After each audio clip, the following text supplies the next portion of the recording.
gente, tudo bem? Seja muito bem-vindo ao nosso sofá. Pode sentar aqui com a gente. Foi muito legal o início dessa temporada, né? Que a gente falou sobre corpo, sobre o nosso... como estamos sendo, né? Na nossa idade 40 mais. Falamos muito sobre, né, a identidade... Como é que é o termo? Idade da loba. Idade da loba, Feminilidade, maturidade, autonomia. E foi muito legal, né, a conversa, as perguntas e opiniões que a galera mandou pra gente. Foi muito legal, muito obrigada. E hoje a gente vai falar sobre mente. Isso, estamos cansados ou adoecidos? E aí, Fê? Estamos cansados ou adoecidos? Bom, não sei como que tá saindo ali meu rosto, se eles estão me vendo cansada ou adoecida. Confesso que, olha, talvez esteja, eu pelo menos, um pouquinho dos dois, sabia? Porque eu acho que não tem como desassociar tanto as coisas do jeito em que estamos vivendo. Parece, eu não sei, mas sabe qual a sensação que eu tenho? De que a gente normalizou muita coisa, sabe?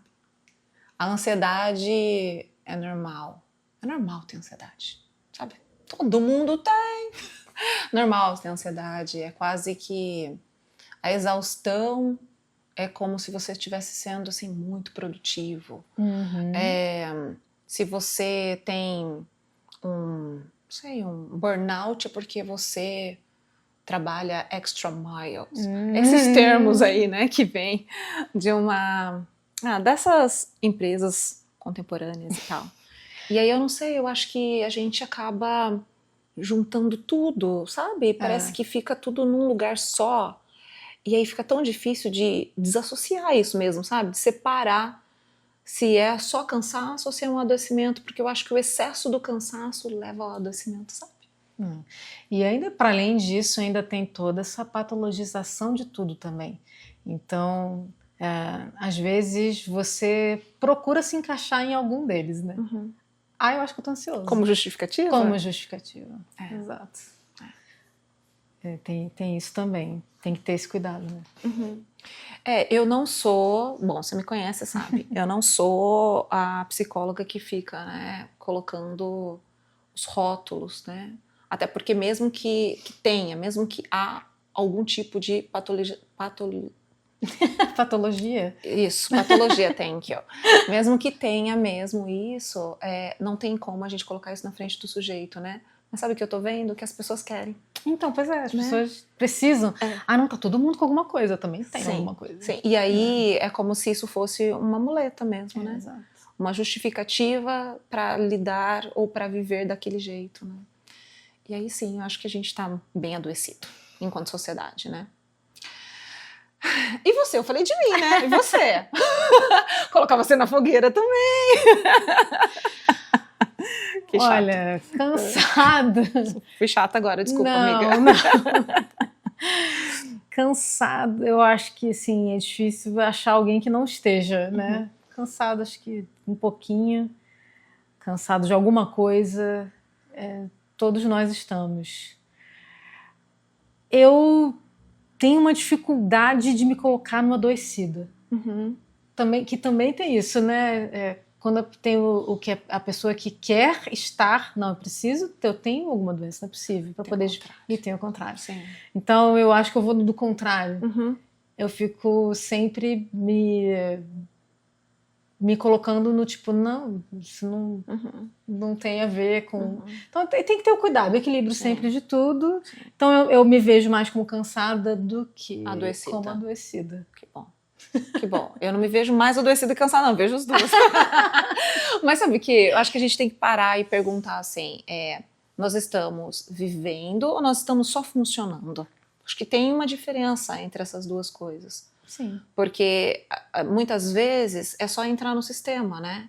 Então eu acordo, o relógio desperta, e aí você acorda, se troca, vai ao banheiro, se troca, vai pra academia, sai da academia, toma seu desjejum, começa a trabalhar, você trabalha o dia inteiro e depois você para pra almoçar, trabalha de novo e depois você para de trabalhar e dorme, e no outro dia a mesma coisa. Para quem vai na academia, né? Eu coloquei isso. Tem gente que nem faz isso, tem gente que só levanta e vai. Sim. Então, assim, o que é o funcionamento, né? Se não é essa coisa do fazer a roda girar, sem muito pensar no que está acontecendo, e a gente só vai vivendo, entrando dentro desse sistema, esse sistema de produtividade, né? E aí eu vejo, é quase que uma sociedade meio que anestesiada. Sim. Sabe? Sim. Anestesiada porque não sente, né? Quando você toma uma anestesia, você não sente nenhuma dor, assim. Embora você esteja sofrendo uma dor. E eu tenho uma sensação de que esse lugar hoje que nós estamos vivendo faz isso, assim. É uma anestesia para eu continuar naquela produtividade sem sentir. Só que depois que passa a anestesia, vem tudo, né? O pós, ele é tão preocupante, ele necessita de tantos cuidados quanto o pré, Sim, né? sim. E que lugar que nós estamos nos colocando hoje se estamos apenas no funcionamento, né? Você foi falando, eu lembrei daquele filme do Charlie Chaplin, né? O Tempos Modernos. É um clássico, mas que diz muito, né? Exatamente, porque é isso, né? É uma repetição de movimentos, é uma repetição de atitudes, uma repetição de coisas que você vai fazendo todo dia, sem você se implicar naquele processo, como se você fosse uma máquina de verdade, sendo que você não é uma máquina, você não é uma coisa, né? Como a gente falou no outro episódio. Nós somos um ser, então é sempre bom pensar um pouco em como você está se relacionando com a sua rotina. Sim. Porque assim, rotinas é até benéfica. Ok. Né? Mas como você está se relacionando com a sua rotina? De que ano é esse filme? É antigo, né? Eu lembro que ele era em preto e branco. Preto e branco. Então, e ele se chama Tempos Modernos. Então, e nunca foi tão atual, né? Exato. Tempos Modernos, de anos atrás. A diferença é que hoje, o que acontecia ali daquela produção, né, da esteira, né, de repetição Sim, e tudo mais, acontece acho que hoje aqui na nossa mente. Essa é a diferença. Né? Não está mais no que é palpável ali, hoje está mais no que é da nossa psique. Eu falei desse filme clássico e agora eu lembrei de um mais atual que fala um pouco sobre rotina também, mas como você se relaciona de um jeito mais saudável, como você se relaciona com a sua rotina, é o filme Dias Perfeitos. Já assistiu? Dias Perfeitos? É incrível, não sei inclusive. Se você não assistiu também, assista. Dias Perfeitos. É um filme incrível, foi indicado ao Oscar aí uns 2 anos atrás, eu acho. E ele fala disso, sobre a rotina de um homem, de um senhor, que ele trabalha limpando banheiros na China. No Japão, desculpa. A produção aqui me corrigiu. Que bom. No Japão. E assim, que querendo ou não, né, no olhar da sociedade, isso é um serviço que é menosprezado, né, desvalorizado, mas ele repete, ele faz aquilo com inteireza. Ele se coloca no processo. Então, tipo, inclusive nos momentos de descanso do dia. Aparentemente, para quem olha de fora, ele está fazendo a mesma coisa. Mas para ele está sendo sempre diferente. Então ele tem um momento de contemplação, tem um lugar onde ele almoça, que ele tira foto da árvore onde ele almoça embaixo, e ele... É lindo, ele colhe coisinhas do jardim, e aí leva para casa, cultiva plantinha. Então, tipo, ele tem um relacionamento com o processo dele, com a rotina dele, e ele tá ali inteiro. É muito bonito esse filme. Ele tá presente. Fala de novo o nome do filme? Dias Perfeitos. Dias Perfeitos. Muito legal. Assistirei. E aí, pegando, né, esse gancho, eu fico pensando de quando é que a gente consegue estar inteiro sem se sentir culpado ou em falta, né? Porque me parece que nesse ritmo da vida, né, entrar nesse mecanismo assim, não nos permite descansar. É como se isso fosse um pecado muito grande, né? Como se a gente estivesse perdendo um momento da vida. Você acabou de dizer, né, que ele está lá almoçando e ele contempla a árvore, ele tira foto, né? Eu não sei se a gente conseguiria fazer uma coisa dessa. Porque o tempo de estar debaixo da árvore contemplando, eu poderia estar fazendo alguma coisa, produzindo alguma coisa, né? O quanto que isso não é visto como perder tempo, não ganhar tempo, né? Eu não sei, será que a gente consegue descansar sem culpa? Tá aí uma pergunta, né? Aí também vai desse processo de você se colocar inteiro, né? Aonde você tá. Se você dá ouvidos para o seu corpo, para sua necessidade, e é possível você descansar, por que que isso seria perda de tempo? Na verdade, é uma coisa que você precisa no momento. Então, Necessário, às vezes, né? E aí o descanso vai ampliar tudo, né? O descanso, na verdade, vai ampliar, no caso, se você procura uma produtividade, o descanso vai ampliar a produtividade, né? Mas eu acho que as pessoas não pensam assim, né? Sabe por quê? Porque assim, o descanso, ele é necessário, ele é algo primordial para que a gente consiga ter saúde. Eu ouvi muitas pessoas, e eu acho que na minha juventude eu também dizia isso, tá? Eu digo na minha juventude porque hoje eu tenho outra cabeça, mas eu me lembro dos meus pais me dizendo, vai dormir. E eu dizia, não quero dormir, dormir é perder tempo. Quando eu morrer eu vou dormir muito, por que eu tenho que dormir agora, né? Eu lembro na minha adolescência querendo assistir coisa até tarde, os meus pais dizendo para eu ir dormir. Hoje eu me policio para dormir. Não é uma coisa assim tão simples, mas eu me policio porque eu entendo a necessidade disso, porque o meu corpo me pede isso. Então, eu acho que o nosso corpo, ele de alguma forma, ele foi construído, ele foi moldado também com essas necessidades, porque o nosso Criador já sabia disso, do quanto que é importante a gente descansar. Essa pausa faz parte, né? Os nossos órgãos, eles precisam se sentir descansados para que eles tenham mais energia para poder fazer a função deles no nosso corpo. Então, se eu não faço esse descanso, né? Se eu não entendo a necessidade do meu corpo, né? A obrigação de realmente tirar essa pausa, talvez eu tenha muitos prejuízos no outro dia, né? Na minha concentração, na minha produtividade, né? A minha cognição, né? O meu entendimento, enfim, a minha velocidade, por aí vai. Então, assim, são inúmeros prejuízos porque eu não descansei. E eu não descanso porque eu acredito que eu preciso produzir mais. Né? É errôneo isso, total. Né? E a gente vai se sentindo culpado, e eu gosto muito de pensar na culpa como algo que estagna a gente. Né? A palavra culpa, ela traz um peso, já parece que a culpa é uma palavra curta, mas para mim quando eu falo culpa, já parece que meu ombro já, sabe assim, tipo, culpa. Né? É tão profundo assim, porque ela chega para te sequestrar, sabe? Então, descansar hoje traz essa culpa por conta desse ritmo da vida, mas faz um sequestro mental, assim. Por isso que eu acho que a gente fica anestesiado, né? É como se você tivesse paralisado. E não é uma paralisação de imóvel, assim. Não é essa paralisação. É uma paralisação de cognição. Você não para mais para pensar. Você só vai no movimento, né? E eu acho que a partir do momento que a gente se sente culpado por estar descansando, a gente não entendeu essa necessidade. E a gente precisa muito trocar a culpa por responsabilidade, né? Nossa. Porque enquanto a culpa estagna a gente, a responsabilidade movimenta a gente.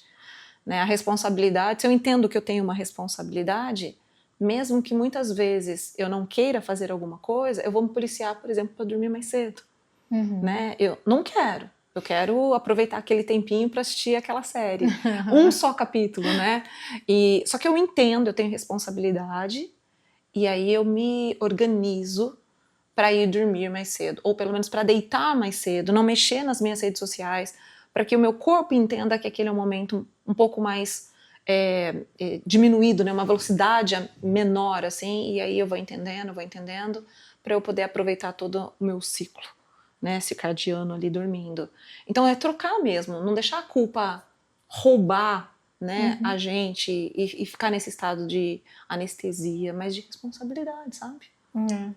É uma prioridade, né? Priorizar o que... Colocar numa balança, né? Na verdade, o que vai te movimentar, como você falou. Né? E te trazer benefícios, né? Exato. Assim. Isso é uma coisa interessante de se aprender também com as pessoas que trabalham com arte, né? Nesse universo da arte se usa muito esse termo, né, do ócio produtivo. É verdade. E é muito interessante porque todos nós somos artistas de alguma forma. Eu gosto de falar isso porque a vida é uma arte, né? Então, e eu acho que o ócio produtivo é esse ócio que te movimenta. Que o ócio, obviamente, infelizmente, é uma palavra que fica depreciativa, mas o ócio como descanso, digamos assim. Como espaço, talvez livre. Isso, livre é uma boa palavra. Isso. É abrir um espaço para algo novo também, Exato. né? Acho que é isso. Não sei, dá para dizer assim? Eu gostei de que todos nós somos artistas, eu gostei disso. Eu falo isso. Na faculdade, inclusive, teve um dia que a professora pediu para a gente se apresentar para além da psicologia, no caso, né? Tipo, quem vocês são além da psicologia? E aí eu falei um pouco sobre a minha vivência e tal, que eu já fui cantora e Artista. tal. E aí eu finalizei falando isso, né? Que de alguma forma todos nós somos artistas. A vida é uma arte, a gente se relacionar com o outro é uma arte, de viver é uma arte, né? Então todos nós somos artistas de uma forma. Tá vendo? Depois que eu te chamo de poetisa, que não dá pra mandar qualquer música pra você. É isso.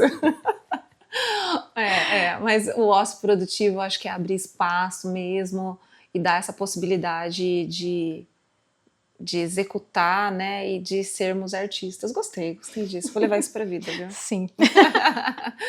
E aí, eu acho também que dá pra gente parar e pensar um pouco sobre esse lugar de não culpa mais, mas sim de responsabilidade, como eu trouxe, do quanto que a gente vai normalizando os adoecimentos, mas também o sofrimento, né? É quase que, assim, a vida adulta é assim mesmo. Eu ouço muito isso, né? A vida adulta é assim mesmo, a gente tem que produzir, e é essa rotina do dia a dia, é de cuidar de casa, cuidar de trabalho, cuidar de filho, cuidar de marido, cuidar de... É isso que eu ouço, né? E o quanto que a gente normaliza isso, e esse sofrimento, ele acaba fazendo parte, assim, quase como uma segunda pele, sabe? Triste, eu penso, mas essa normalização, né? Sim, a normalização do sofrimento, né, no caso.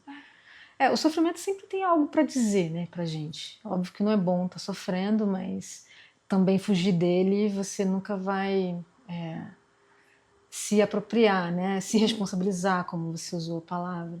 Então, ouvir o sofrimento também vai te localizar onde você está nesse movimento, né? E ouvir o sofrimento é não normalizar ele. Exatamente, né? Isso aí. Ele não ser a sua segunda pele, né?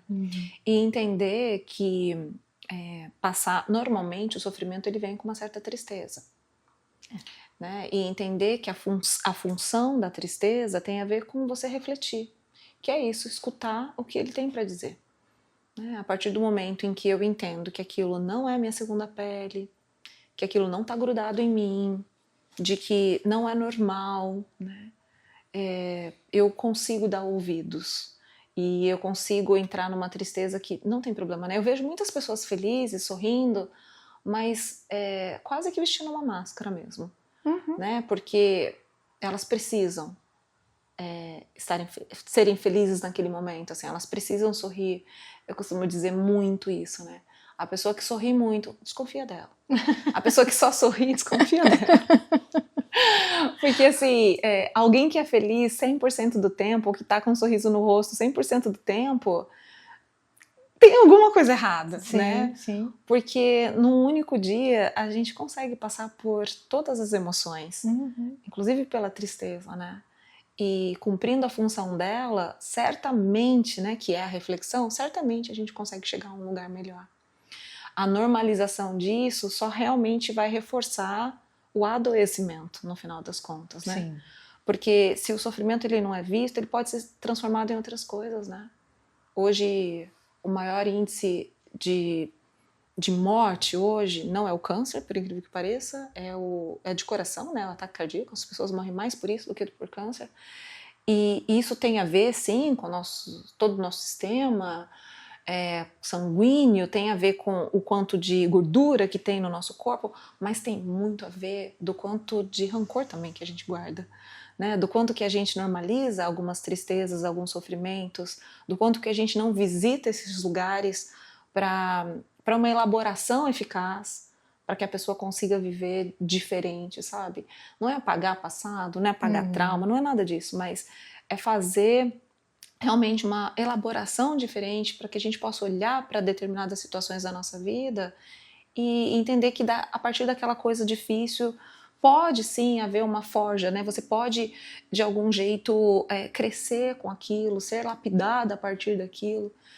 Eu não sei, eu paro para pensar que a gente pode aprender tanto com esse lugar triste que a gente precisa de alguma forma.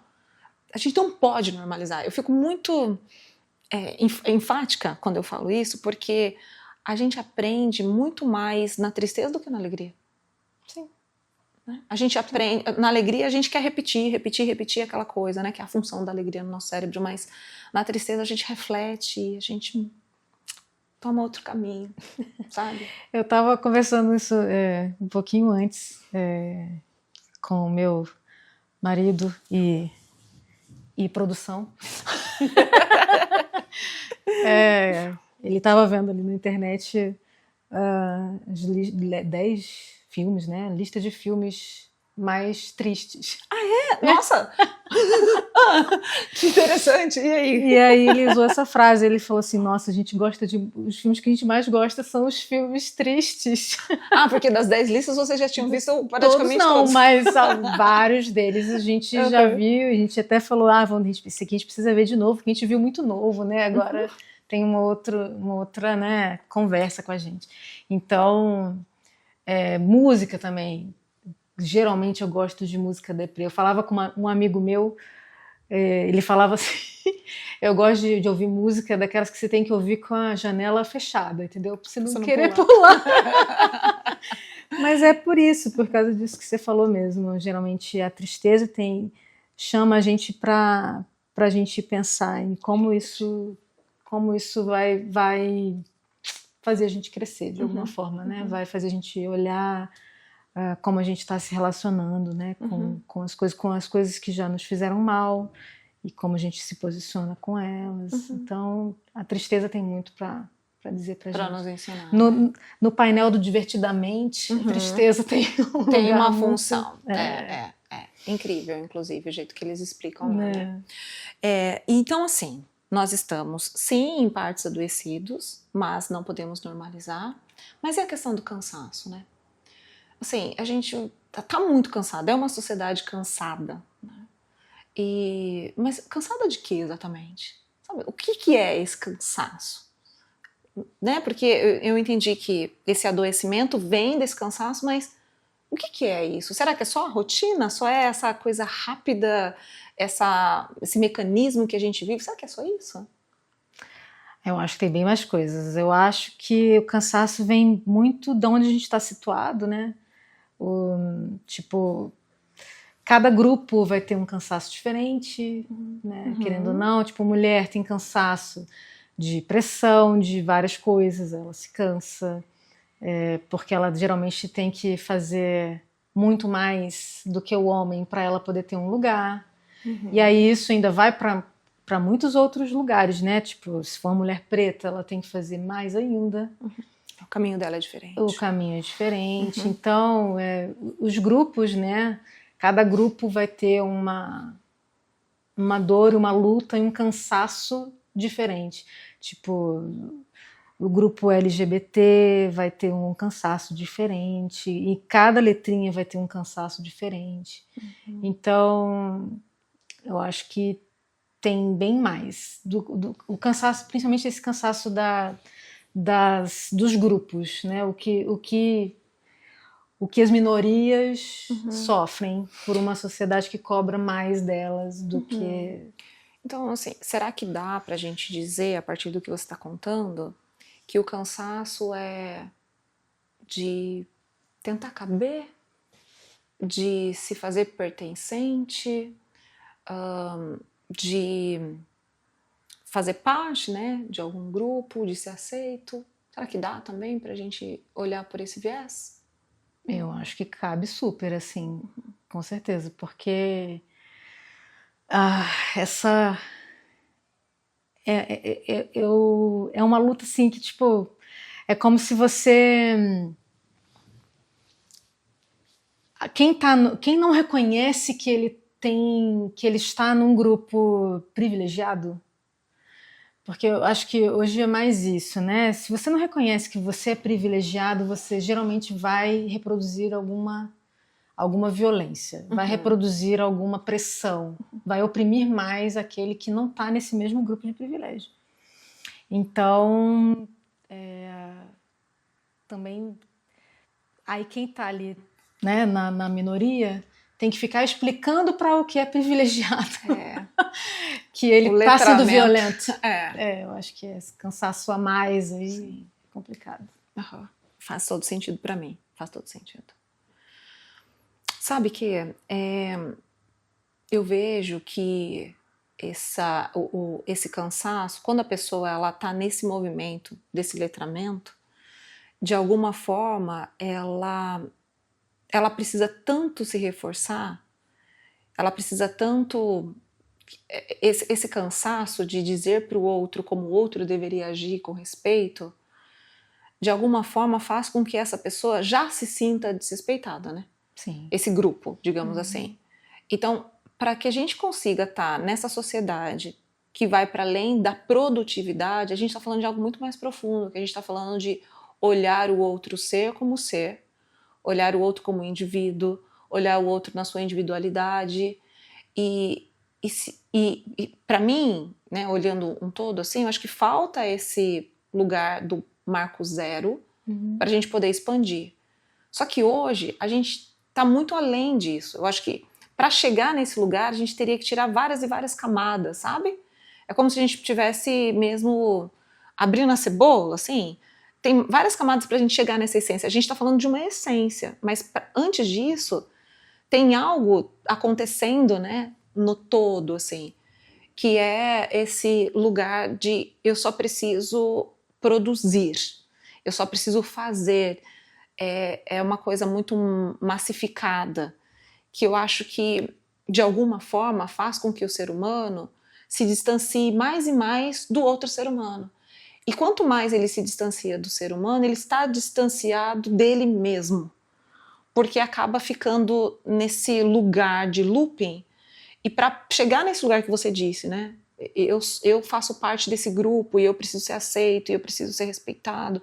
Para chegar neste lugar, a gente precisa sair dessa massa toda. E para sair dessa massa toda, eu acho que é bem profundo o buraco, mas eu gosto de ter esperança, sabe? Sabe que o Winnicott, que é o teórico que eu sigo, né? Ele diz que o sujeito que cresce num ambiente em que ele não é suficientemente acolhido por esse ambiente, ele pode desenvolver um falso self. E falso self não quer dizer que a pessoa vive num fingimento, tá? Às vezes fala falso, aquela pessoa é fingimento. Não é isso. É até uma proteção meio que psíquica mesmo, para que ele viva na sociedade. E aí quando eu trago isso, né, de que tem a massa toda, então a gente vive nesse lugar do todo, dessa coletividade, da produtividade, desse cansaço, desse adoecimento, essa pessoa que não viveu num ambiente suficientemente bom de acolhimento, ele vai crescer acreditando muito que ele precisa grudar nessa sociedade. Ele precisa ir, ele precisa estar nessa massa, ele precisa estar na produtividade. É muito difícil dele ter esse descolamento. A pessoa que faz esse descolamento, normalmente, ela se dá conta de que ela viveu muito tempo nesse falso self, por uma proteção que às vezes é necessário, sim, não podemos negar. Na sociedade em que nós vivemos, às vezes é necessário, né? A gente sai com as nossas máscarazinhas. Mas em algum momento isso precisa ter uma relevância maior e você buscar esse self verdadeiro que tem a ver com você viver seus princípios, você realmente se estruturar numa essência, e a essência não tem como a gente tá tão distante do que é nosso, assim. A essência é nossa, né? E a partir do momento em que eu consigo dar nome para minha essência, entender qual é o sentido da minha vida pautada nessa questão de respeito, de que o outro faz parte de mim, de que essa sociedade que está em massa sou eu um pedacinho, então o quanto que eu posso contribuir com esse ambiente, o quanto que esse ambiente contribui comigo, para que eu possa fazer sim as minhas escolhas, que eu não preciso ser uma pessoa ali, um aprendiz, né? Eu não preciso de um letramento, mas que eu talvez possa ser a pessoa que vou ajudar o outro, né?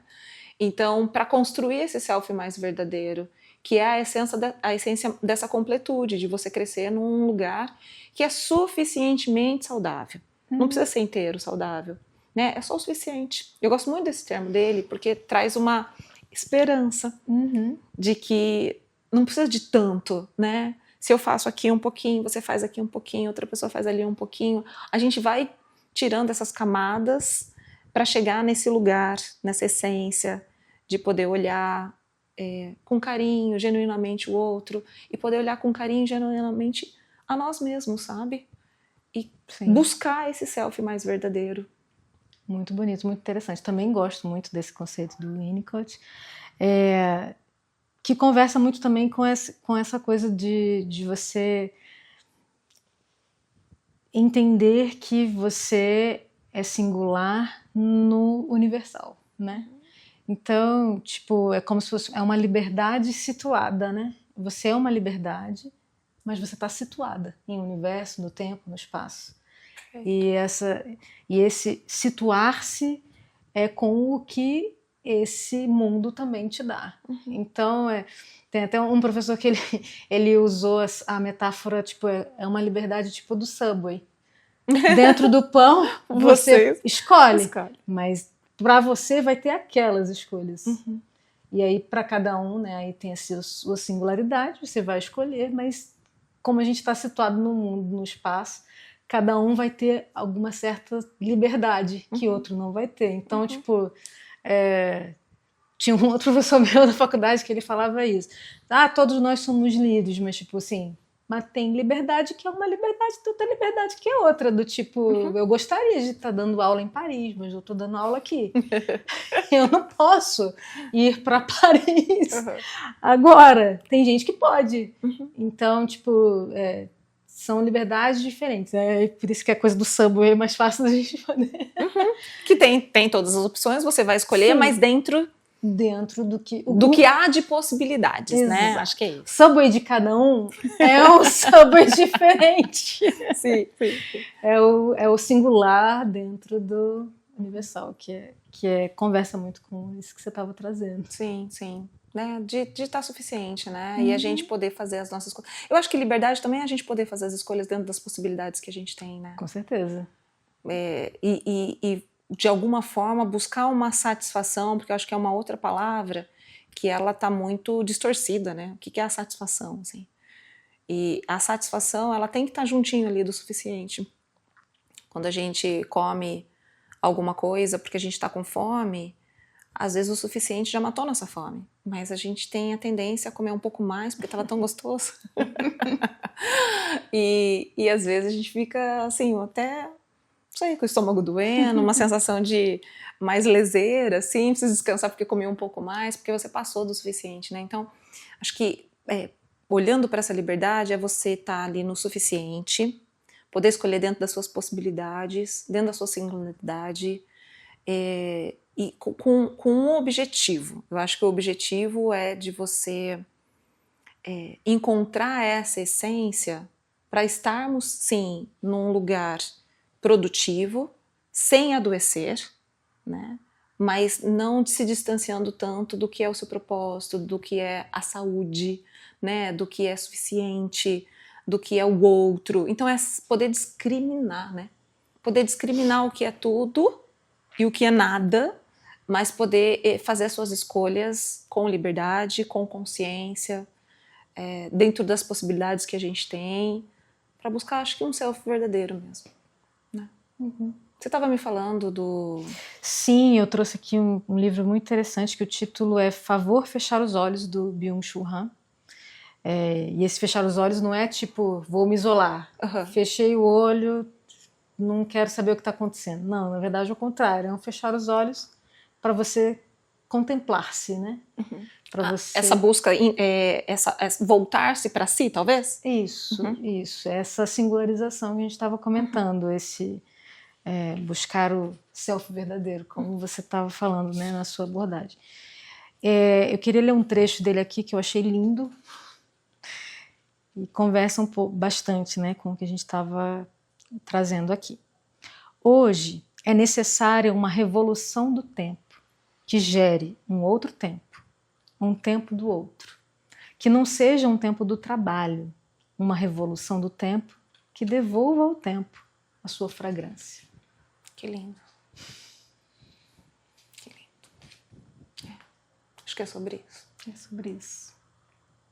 É um outro tempo.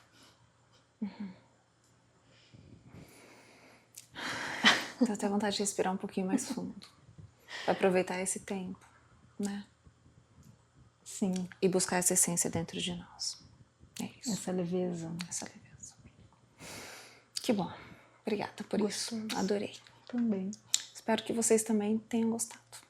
A gente se vê muito em breve.